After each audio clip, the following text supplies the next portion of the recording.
ایک روز قبل ایران اور امریکہ معاہدے کے نکات پر متفق ہو گئے تھے۔ امریکی صدر ڈونلڈ ٹرمپ کا دعویٰ، کہا تہران تمام معاملات سے دستبردار ہو گیا تھا، لیکن مذاکرات ختم ہونے کے ایک گھنٹے کے اندر ہی ایران نے آبِ ہرمز میں ایک بحری جہاز پر ڈرون حملہ کر دیا۔ صدر ٹرمپ نے ایرانی رہنماؤں پر بیمار ذہنیت ہونے کا الزام بھی لگا دیا۔ امریکی ٹی وی کو انٹرویو میں کہا، ڈرون حملے کے بعد امریکہ نے ایران پر شدید بمباری کی، آبِ ہرمز بند نہیں ہوئی، تمام جہازوں کے لیے کھلی ہے۔ آبِ ہرمز پر برتری کی لڑائی، امریکہ کا ایران پر ایک بار پھر حملہ۔ ایرانی میڈیا کے مطابق بندر عباس و سریک میں متعدد دھماکوں کی آوازیں۔ سینٹ کام نے حملوں کی تصدیق کر دی، کہا آپریشن کا مقصد تجارتی جہازوں پر حملوں کی صلاحیت ختم کرنا ہے۔ ایرانی وزارت خارجہ کا امریکی حملوں پر شدید رد عمل، کہا امریکی کارروائیوں نے کشیدگی کم کرنے کی کوشش ناکام بنا دی۔ ایران کے جوابی وار عمان، قطر، اردن، بحرین اور کویت میں امریکی فوجی تنصیبات اور دفاعی نظام کو تباہ کرنے کا دعویٰ۔ ایرانی اسپیکر باقر کالباف نے کہا کہ یک طرفہ ڈیل کا دور ختم ہو گیا، پہلے کہا تھا یا تو اپنے الفاظ پر قائم رہو یا پھر قیمت چکاؤ، اب حقیقت کا سامنا کرنے کا وقت آ رہا ہے۔ ایران کے کویت کی تیل کی 3 تنصیبات پر حملے، کویتی وزارت دفاع کی تصدیق۔ ایک بیان میں کہا، کویت آئل کمپنی کے ایک آف شور آئل پلیٹ فارم پر بھی ڈرون سے حملہ کیا گیا، جس میں کارکن زخمی ہو گیا۔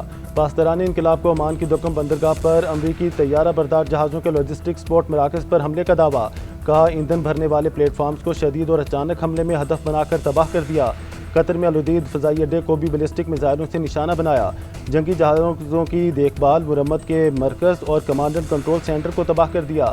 کویت اور بحرین میں امریکی فوج کے زیر استعمال پیٹریاٹ فضائی دفاعی نظام، اسلحہ گودام اور ریڈار تنصیب کو نشانہ بنایا۔ اردن میں امریکی ایئر بیس کے کمانڈ اینڈ کنٹرول سسٹم اور MQ-9 ڈرونز ہینگر کو تباہ کرنے کا دعویٰ۔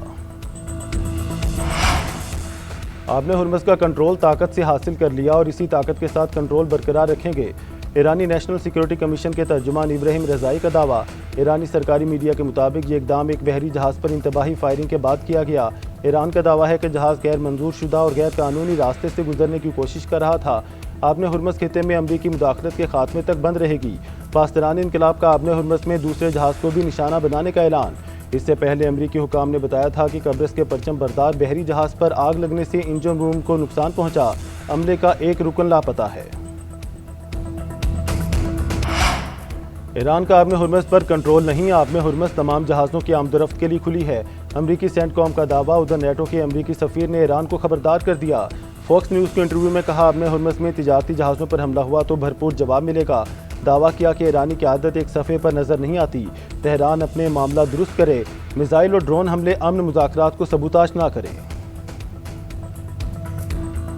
پاکستان کا مشرق وسطیٰ میں بڑھتی ہوئی کشیدگی پر تشویش کا اظہار، تمام فریقین کو تحمل کا مظاہرہ کرنے پر زور، برادر ممالک کی خود مختاری اور علاقائی سالمیت کی بھرپور حمایت کا ادا۔ دفتر خارجہ کے ترجمان طاہر اندرابی کا کہنا ہے کہ حالیہ واقعات خطے میں کشیدگی میں مزید اضافے کا باعث بن رہے ہیں، تمام فریق فوری کشیدگی میں کمی کے لیے عملی اقدامات کریں، اسلام آباد مفاہمتی یادداشت کے تحت اپنے وعدوں کی پاسداری کریں۔ پاکستان خطے میں پائیدار امن و استحکام کے لیے مذاکرات اور سفارتکاری پر یقین رکھتا ہے، خطے میں دیرپا امن کے لیے ہر ممکن تعاون جاری رکھنے کے عزم پر قائم ہے۔ پاکستان حالیہ ایران امریکہ کشیدگی کم کرانے کے لیے کوشاں، نائب وزیر اعظم اور وزیر خارجہ اسحاق ڈار کا اسلام آباد مفاہمتی یادداشت کے مطابق کشیدگی میں کمی اور تحمل کا راستہ اختیار کرنے پر زور۔ ایرانی وزیر خارجہ عباس عراقچی سے ٹیلی فونک رابطے میں خطے کی تازہ صورتحال پر بات چیت۔ اسحاق ڈار نے کہا کہ خطے میں پائیدار امن و استحکام کے لیے مذاکرات اور سفارتکاری ہی مؤثر راستہ ہے، پاکستان میں خطے میں امن و استحکام کی خاطر تعمیری کردار جاری رکھنے کے لیے تیار ہے۔ ترجمان دفتر خارجہ کے مطابق دونوں رہنماؤں کا باہمی رابطے برقرار رکھنے پر اتفاق۔ نائب وزیر اعظم اسحاق ڈار سے اسلام آباد میں سعودی سفیر نواف بن سعید احمد المالکی کی ملاقات، مکالمے اور سفارتکاری کے فروغ کے لیے اجتماعی کوششوں کو مزید مضبوط بنانے کی ضرورت پر زور دیا، خطے کی صورتحال پر تفصیلی تبادلہ خیال کیا گیا۔ سعودی عرب، عمان، کویت اور لبنان کی ایران کے خطے کے ممالک پر حملوں کی مذمت۔ سعودی وزارت خارجہ سے جاری بیان میں کہا گیا، ایران کے حملے عدم استحکام کا باعث ہیں، یہ عالمی قوانین، UN اور OIC کے چارٹر اور اچھی ہمسائیگی کے اصولوں کے منافی ہیں۔ تجارتی جہازوں پر بار بار ایران کے حملے آزادانہ جہازرانی اور سلامتی کے لیے خطرہ ہیں۔ ایرانی حملے میں بچ جانے والے امریکی فوجیوں کے جنرلز پر سنگین الزامات۔ واشنگٹن پوسٹ کے مطابق امریکی فوجیوں نے کہا، اعلیٰ فوجی قیادت کو پتہ تھا کہ کویت میں امریکی اڈہ محفوظ نہیں، فوجی قیادت نے وارنگز کو نظر انداز کرتے ہوئے مناسب دفاعی نظام کے بغیر فوج تعینات کی۔ حملے کے بعد سینئر کمانڈرز امدادی کارروائیوں کی بجائے عمارت چھوڑ کر بھاگ گئے۔ زخمیوں کے طبی انخلاء کا بھی مؤثر انتظام نہیں کیا گیا۔ داخلی تحقیقات میں کسی فرد کو ذمہ دار ٹھہرایا گیا، نہ ہی پینٹاگون میں کسی کے خلاف کارروائی کی سفارش کی گئی۔ فوجیوں کے لواحقین کا پینٹاگون کے رویے پر شدید مایوسی کا اظہار۔ کویت پر ایرانی حملے میں 6 امریکی فوجی ہلاک اور 30 زخمی ہوئے تھے۔ ملک کو دہشت گردوں سے پاک کرنے کا مشن، پاک فوج، ایف بلوچستان اور پولیس کا مشترکہ آپریشن شعبان جاری۔ سیکیورٹی ذرائع کے مطابق فتنہ خارج کے خلاف فضائی اور زمینی کارروائیاں مسلسل جاری ہیں۔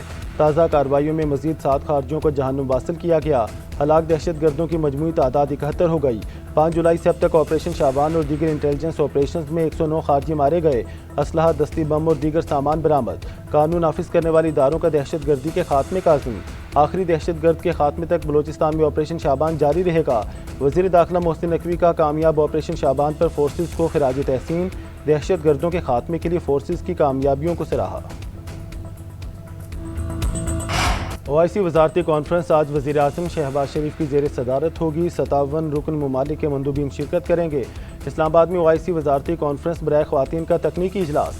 بین الاقوامی اداروں اور نمائندوں کی شرکت۔ تکنیکی اجلاس میں کانفرنس کا ایجنڈا منظور۔ وزیر قانون اعظم نذیر تارڑ کی ایران، ترکیہ، سعودی عرب، مصر سمیت مختلف ممالک کے وفود سے ملاقاتیں۔ خواتین کی معاشی اور سیاسی خود مختاری کے لیے مشترکہ اقدامات پر زور۔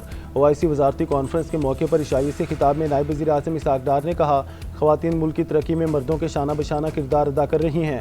خواتین کو بااختیار بنانا صرف ایک طبقے کی نہیں، پوری قوم کی مضبوطی ہے۔ حکومت خواتین کی تعلیم اور کاروباری مواقع کے فروغ کے لیے اقدامات کر رہی ہے۔ مونسون کے نئے سسٹم کی انٹری، ملک کے کئی شہروں میں بادلوں نے رنگ جما دیا۔ گرمی اور ہبس کا زور ٹوٹ گیا۔ راولپنڈی، اسلام آباد میں تیز ہواؤں کے ساتھ خوب بادل برسے۔ لاہور میں بھی بادلوں کی خوب گن گرج، ٹھنڈی ہواؤں سے موسم دلفریب۔ گجرانوالہ، گجرات، وزیرآباد، ناروال، حافظ آباد میں بھی ابر رحمت۔ فیصل آباد، جہلم، ملکوال اور اوکاڑہ میں بھی بارش۔ گلگت کے ضلع دیامر میں برساتی نالے بھی بھر گئے۔ دارپل میں طغیانی سے فصلوں کو شدید نقصان پہنچا۔ خیبر پختونخوا کے پہاڑی علاقوں میں لینڈ سلائیڈنگ۔ پشاور، نوشہرہ کے نشیبی علاقے زیر آب آنے کا خدشہ۔ محکمہ موسمیات نے بلائی پنجاب، بلوچستان، خیبر پختونخوا اور کشمیر میں موسلادھار بارشوں کی پیشگوئی کر دی۔ پنجاب میں مونسون شروع ہو گیا، کسی کو کوتاہی یا غفلت کی گنجائش نہیں ہے۔ وزیر اعلیٰ پنجاب کا مونسون کے دوران تمام اداروں کو ہائی الرٹ رہنے کا حکم۔ بارش کے پانی کی فوری نکاسی اور مانیٹرنگ یقینی بنانے کی ہدایت۔ مریم نواز کا کہنا ہے اربن ایریاز میں بارش کا پانی کھڑا نہ ہونے دیا جائے۔ نشیبی علاقوں سے پانی کی نکاسی کو جلد از جلد ممکن بنائیں۔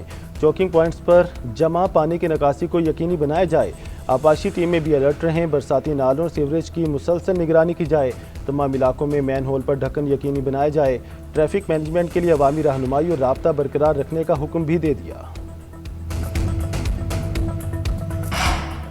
امریکی سینیٹر لنزے گراہم 71 سال کی عمر میں چل بسے۔ میڈیا رپورٹس کے مطابق سینیٹر کی موت اچانک طبیعت خرابی کے باعث ہوئی۔ حال ہی میں یوکرین کے دورے سے واپس آئے تھے۔ لنزے گراہم کیرولائنا سے سینٹ کے رکن تھے۔ انہیں ٹرمپ کے قریبی سیاسی اتحادیوں میں شمار کیا جاتا تھا۔ عراق، افغانستان، یوکرین اور مشرق وسطیٰ سے متعلق امریکی پالیسیوں پر اپنا موقف پیش کرتے رہے۔ وہ اسرائیل کے مضبوط حامی تصور سمجھے جاتے تھے۔ امریکی سیاسی حلقوں میں اظہار افسوس، مختلف رہنماؤں نے تعزیتی پیغامات جاری کیے۔ تھائی لینڈ کے دارالحکومت بینکاک کے پب میں خوفناک آتش زدگی، 27 افراد ہلاک، 63 زخمی۔ زخمیوں میں متعدد کی حالت تشویشناک۔ ہلاکتوں میں اضافے کا خدشہ۔ حکام کے مطابق آگ سٹیج کے سامنے والے حصے میں لگی۔ امدادی ٹیموں کے پہنچنے تک آگ نے پورے پب کو لپیٹ میں لے لیا۔ تھائی حکومت کا واقعے کی مکمل تحقیقات کا حکم۔